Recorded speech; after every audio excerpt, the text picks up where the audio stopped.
And we're back here, folks. This game has gone final, which can only mean one thing. It's time to wrap this broadcast up with the Alderson's Awards West Printwares postgame show.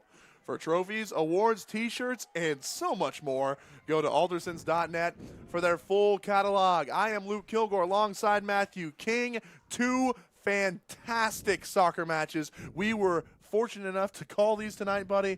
And, of course, they have playoff implications, seeding implications. We watched one team in stadium get crowned the District 3 4-3A champion in the first game, and now we get to see Clover Park in their home stadium win this semifinal and punch their ticket to the district title game, which we did find out will be against number 1 Sammamish at Franklin Pierce High School Saturday at 2 p.m. All 4 teams involved in these semifinals have already punched their tickets to state, but Clover Park here at home turf got it done.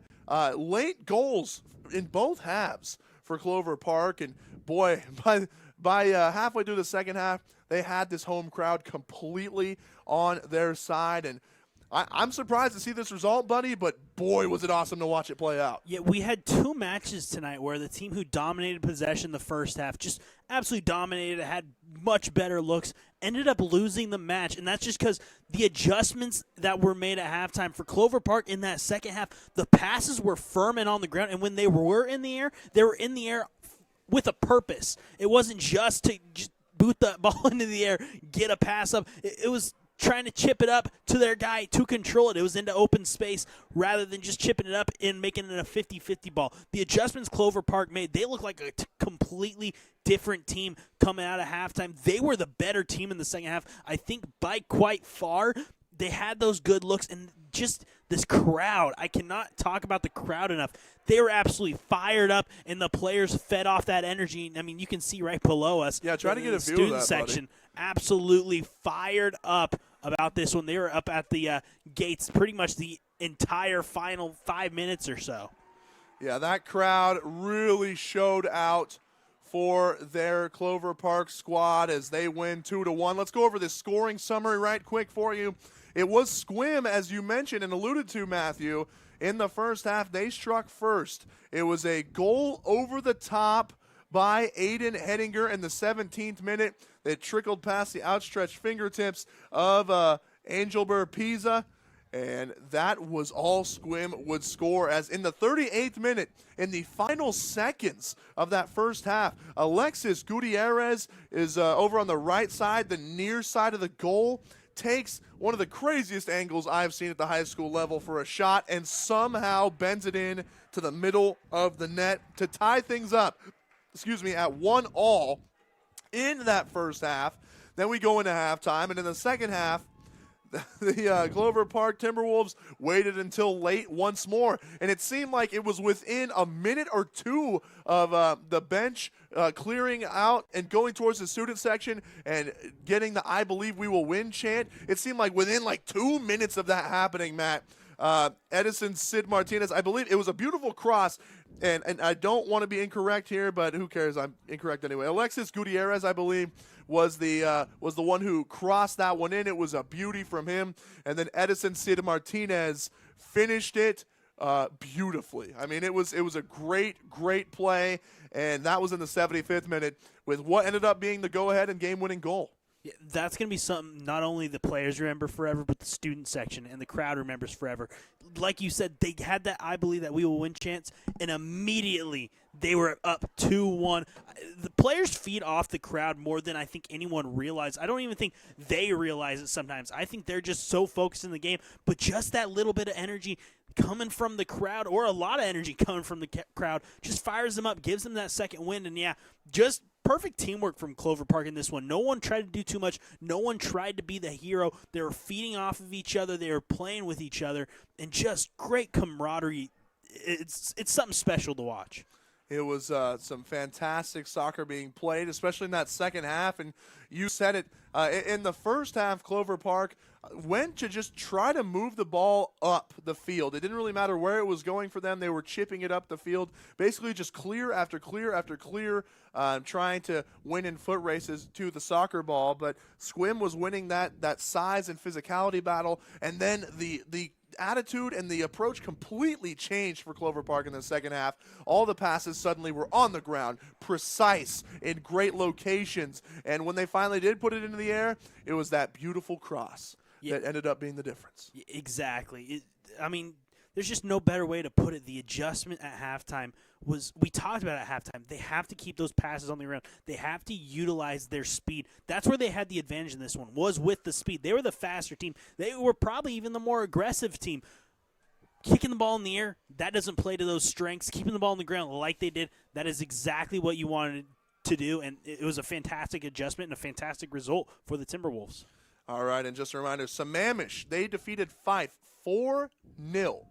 4-0 in that other semifinal game. So the stage is set, folks. It will be Clover Park taking on Sammamish in the district title game on Saturday, 2 p.m. at Franklin Pierce High School.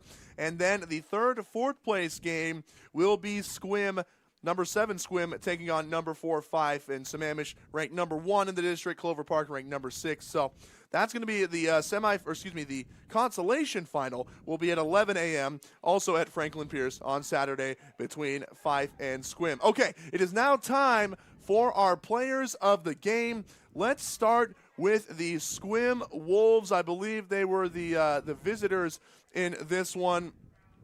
Aiden Henninger, he was the lone goal scorer. We said his name a lot. He was very aggressive out there, and had, a lot of good boots, buddy, a lot of decent set pieces he tried to get started for the Sequim Wolves, who weren't afraid to take any shot no matter the distance.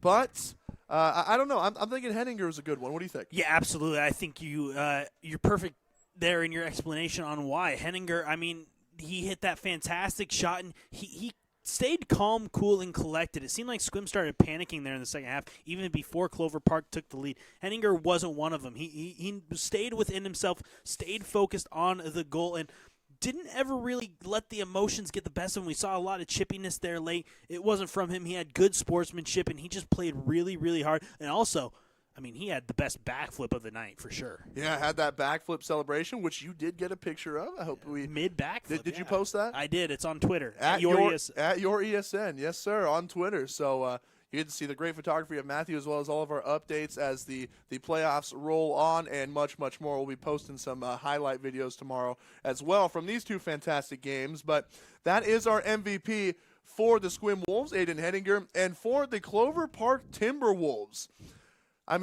There were 2 goal scorers. There's Alexis Gutierrez and then Edison Sid Martinez. But and allegedly, Gutierrez was responsible for the assist on that second goal. Either way, even if he wasn't, Matt, Gutierrez was flying up and down the field. I don't know if he ever really got a breather or sat on the bench. He had some amazing dribble moves. He had some great passes and some passes that maybe should have been scored. He was all over the place, and he's just a very hard worker and very offensively gifted. He was very flashy out there, and it wasn't just the hair. Yeah, the ball movement, the ball control from him was just something to behold. He was putting these defenders on skates, and that's saying something when you're playing on turf. It was unbelievable, and like you said, he never tried to do too much. I'm still not sure how he scored that goal from the end line. Somehow found a way to get it in, but he was a bolt of electricity for this team. He really, you could tell he was the batteries, the Duracell, I guess you could say, of this offense, and he even helped out a lot on defense, too. He was running all over this field, and wherever he was playing at a high level, and just can't say enough good things about Alexis Gutierrez. So congratulations to Alexis Gutierrez, our MVP for the Clover Park Timberwolves, and Aiden Henninger, our MVP for the Sequim Wolves. One more time, the consolation game will be Fife versus Sequim at 11 a.m. at Franklin Pierce High School. And this District 2/3 2A boys soccer final will be Clover Park versus Sammamish. set for a 2 p.m. start at Franklin Pierce High School. Any final thoughts, buddy? We had a fantastic doubleheader here today, both wonderful matches, and I can't wait to keep it going. Yeah, absolutely. I mean, we're getting to the most exciting part of the season now. Now it's getting to the time where every game is absolutely massive. Every game is critical for seeding-wise, and then we're going to begin to state next week, and the emotions are really going to start coming out. It is going to be so much fun to watch. And now's the perfect time to subscribe to the Eli and NFHS Sports Networks. $10.99 for the month. You're going to get all the championship coverage that we have. You're going to be able to see everything that we're doing for state, whether it's baseball, soccer, fast pitch, track and field. All of it right now is the perfect time if you're a fan of these spring sports. Hey, I can't think of a better sell than that one, buddy. Tell your friends, tell your family, this is the month you want to subscribe to the NFHS and Eli Sports Networks. And if you loved seeing these 4 teams that played today, they're all going to state. So you better lock in, folks, because we got plenty more where that came from. Make sure you stay tuned. EliSportsNetwork.com, at yours ESN on Twitter, and Eli Sports on Facebook. All right, that's going to do it. The final score here, Clover Park 2, Sequim 1. He is Matthew King. I am Luke Kilgore, and we are out of time. We'll catch you next time with more playoff soccer here on the Eli Sports and NFHS Networks. Have a good night.